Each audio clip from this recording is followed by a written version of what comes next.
3 రోజుల ముందే బంద్ అవుతున్నాయి. పేరుకు వారం ఇస్తాం 10 రోజులు ఇస్తామని చెప్పినా 2-3 రోజుల కంటే ఎక్కువ రావడం లేదు. అవి కాలువలు సాగడం కొరకే సరిపోతుంది. పొలంలో మళ్ళీ చేరతలేదు. మరి నేను ఇప్పుడు మాట్లాడింది రాజకీయమా, నేను ఏమైనా ఆరోపణలు చేస్తున్నానా, నేను ఉత్తర లేని మాటలు మాట్లాడుతున్నానా? మంత్రులు చెప్పాలి. ఇప్పుడు ఇంతమంది రైతులు ఉన్నారు, వాళ్ళకి ఏ పార్టీలు లేవు, రాజకీయాలు లేవు, రైతులే.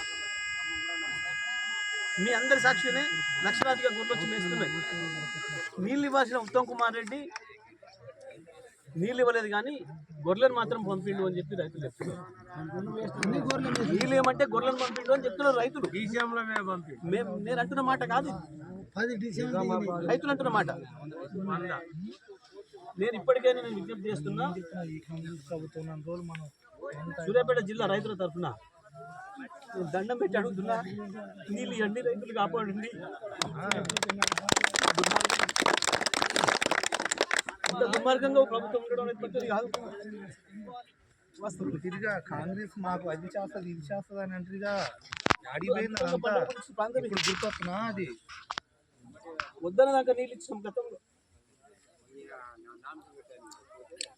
రైతులు చూస్తే బాగా కలుగుతుంది. అన్నీ ఎండిపోయినాయి సార్, చేస్తున్నా, దండబెట్టి అడుగుతున్నా, నీళ్ళు వదలండి, రైతులు బతికించండి.